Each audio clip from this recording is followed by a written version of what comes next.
नमस्कार। सभी को अकेला टाइगर चैनल पर स्वागत है। दोस्तों, आज मैं आपके साथ असली जीवन प्रेरक कहानियां शेयर करने वाला हूं। मैं आपको बताने वाला हूं कि आप अपनी कमजोरियों को अपनी ताकत में बदल सकते हैं। हम सब जानते हैं कि हम अपनी कमजोरियों को अपनी ताकत में बदल सकते हैं। दोस्तों, कहानी को अंत तक सुनना चाहिए, तभी आप अपनी कमजोरियों को अपनी ताकत में बदल सकते हैं। तो कहानी शुरू करते हैं।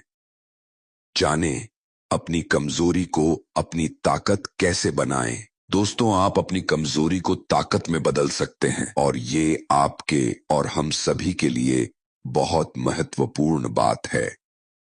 और यह बात बिल्कुल सच है कि आप अपनी कमजोरी को ताकत में बदल सकते हैं। लोग बदल सकते हैं। वे कमजोर होकर शक्तिशाली बन सकते हैं और वे गलत होने पर सही साबित हो सकते हैं। एक 20 साल के युवा लड़के की वास्तविक जीवन प्रेरक कहानियों को सुनकर कैसे जानते हैं।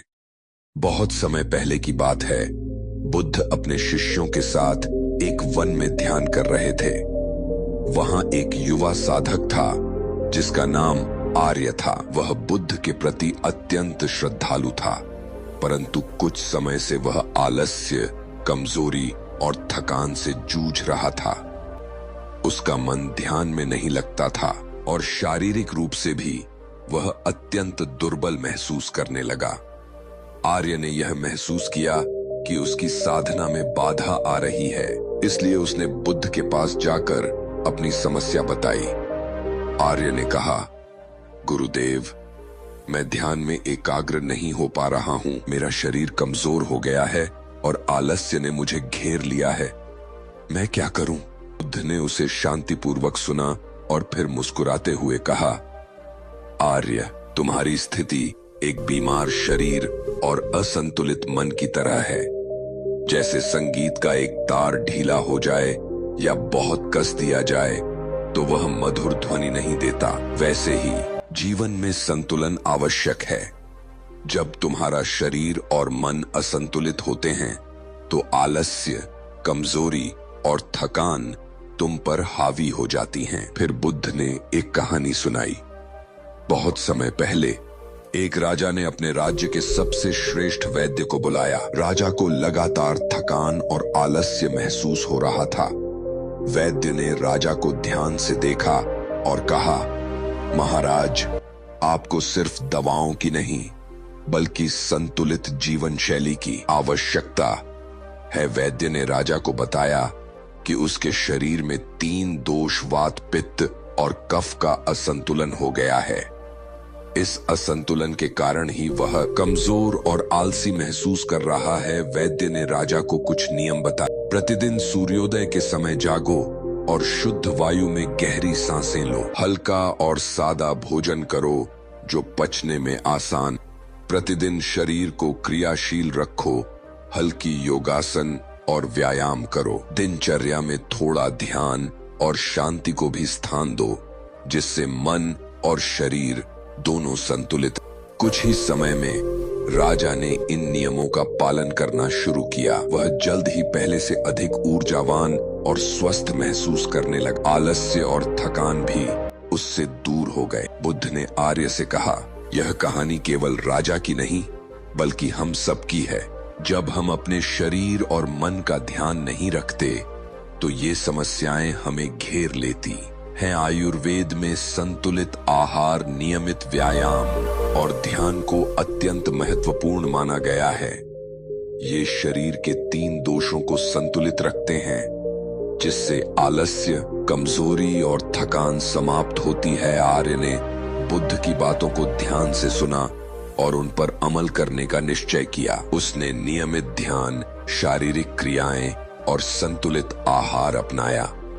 धीरे धीरे उसकी आलस्य और कमजोरी समाप्त हो गई और वह फिर से ऊर्जा से भरा महसूस करने लगा। इस प्रकार बुद्ध ने उसे सिखाया कि केवल एक दवा नहीं बल्कि सही जीवन शैली ही सभी बीमारियों का एक इलाज है।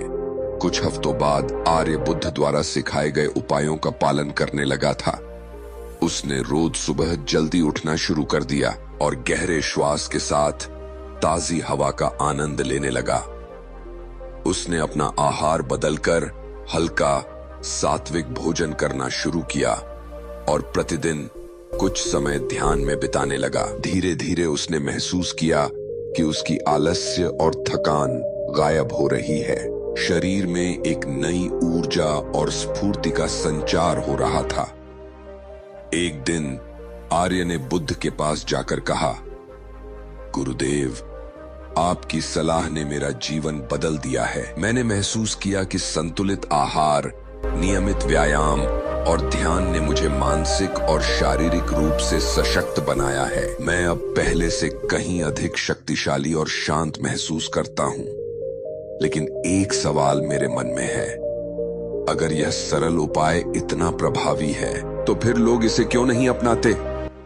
बुद्ध ने मुस्कुराते हुए कहा, आर्य, यह सच है कि जो उपाय मैं बताता हूं वह सरल है, लेकिन मनुष्य अक्सर सरल उपायों की शक्ति को नजरअंदाज कर देता है। हम सब आदतों के बंधन में रहते हैं। थकान और असंतुलित जीवन शैली हमारे जीवन का हिस्सा बन जाती हैं और हम उसे स्वाभाविक मान लेते हैं। परिवर्तन के लिए न केवल ज्ञान बल्कि धैर्य और निरंतर प्रयास की भी आवश्यकता होती है। फिर बुद्ध ने एक और कहानी सुनाई। एक गांव में एक व्यक्ति रहता था जो अत्यंत आलसी था। वह कुछ भी करने के लिए हमेशा दूसरों पर निर्भर रहता था। उसकी स्थिति धीरे धीरे बिगड़ने लगी और वह हमेशा थका थका महसूस करने लगा। गांव के बुजुर्गों ने उसे सलाह दी कि वह अपनी दिनचर्या में थोड़ा बदलाव लाए, सुबह जल्दी उठे, काम में हाथ बंटाए और संतुलित आहार ले। लेकिन उस व्यक्ति ने कहा, यह सब करने के लिए मेरे पास समय नहीं है। बुजुर्गों ने कहा, अगर तुम अपनी आदतों को नहीं बदलोगे तो तुम्हारी यह स्थिति और खराब हो जाएगी। फिर भी व्यक्ति ने ध्यान नहीं दिया। समय बीतता गया और उसकी आलस्य और थकान उसे पूरी तरह से निष्क्रिय बना गई। एक दिन उसने सोचा, काश मैंने पहले ही ध्यान दिया होता, अब मैं कुछ भी करने के लायक नहीं हूं। इस तरह वह व्यक्ति अपनी ही आदतों का शिकार हो गया। बुद्ध ने आर्य से कहा, यह कहानी बताती है कि हमें परिवर्तन के लिए समय पर प्रयास करना चाहिए। यदि हम आलस्य और थकान को आदत बना लेंगे तो वह हमारी पूरी ऊर्जा और जीवन शक्ति को चूस लेगी।